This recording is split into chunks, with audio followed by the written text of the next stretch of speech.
Hi, this is Congressman Joe Courtney. I'm speaking to you from my office in the Rayburn Building in Washington, D.C. It's mid-afternoon on Friday, the 29th.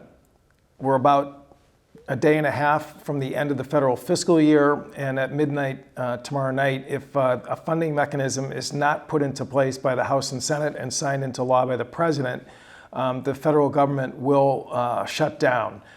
First of all, I want to emphasize that there is work being done to head off this really, I think, very harmful and damaging event from occurring at all. I certainly stand by ready to support a bipartisan, bicameral effort that, again, has input from all sides because, again, we have a very divided Congress right now with a Republican House and a Democratic Senate. And both of those chambers are actually knife-edge majorities that's there. There is only one way forward, which is really to get everybody at the table. And as we did with the default bill back at the end of May, which passed with a center-left, center-right coalition, 314 to 117 in the House, that avoided putting our full faith and credit, our paper at risk in world global markets. So again, efforts are underway to avoid a shutdown. But in terms of a precautionary message, I just wanted to, again, at least walk through with you that if unfortunately we're in a place starting at the beginning of next week where the government goes through the process of shutting down different federal agencies. Number one, my office is going to stay open, both in Washington, D.C. And also back home in the district office. My employees are still subject to the same shutdown. They will not be paid, for their work period while a shutdown takes place. But like all federal employees, they are also protected by the Federal Employee Protection Act, which was passed in 2019, which ensured that in the event of any shutdown, that federal employees will be reimbursed for the period that, again, either they're at work or not at work because they've been furloughed. They should not bear the brunt of these events. And again, that was a law that was passed in the wake of the 2018-2019 shutdown of the Department of Homeland Security. Number two, Social Security checks will continue to be issued.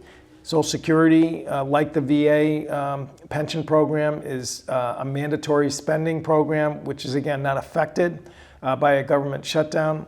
I would note that Social Security offices, however, will be subject to a shutdown so that people who have questions or service issues or new enrollees will be affected. And I think that's really, again, an important point that for people who are really, in my opinion, recklessly putting us in this position,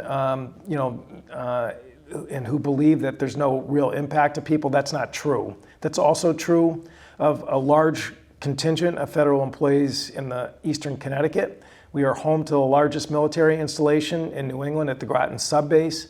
And active duty and reserve duty military personnel, almost to a person, is required to show up for work.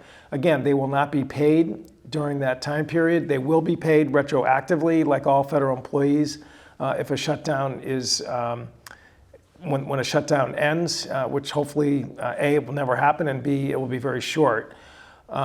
Again, other agencies we are watching like a hawk. The FAA in particular, with air traffic controllers. Again, we saw this in prior shutdowns, is that in some ways is the biggest pinch point in terms of real dislocation to critical federal services that are really necessary to make our country go. And again, we are certainly going to be with phones open, ready to answer questions that people may have in terms of, again, a whole variety of issues, whether it's the State Department with passport issues, IRS issues, U.S. Department of Labor issues, you name it. And it's unfortunate that this message is necessary right now, but as I said, we're still working to try and avoid this from going forward. I would just note that a few minutes ago, Speaker McCarthy brought to the floor,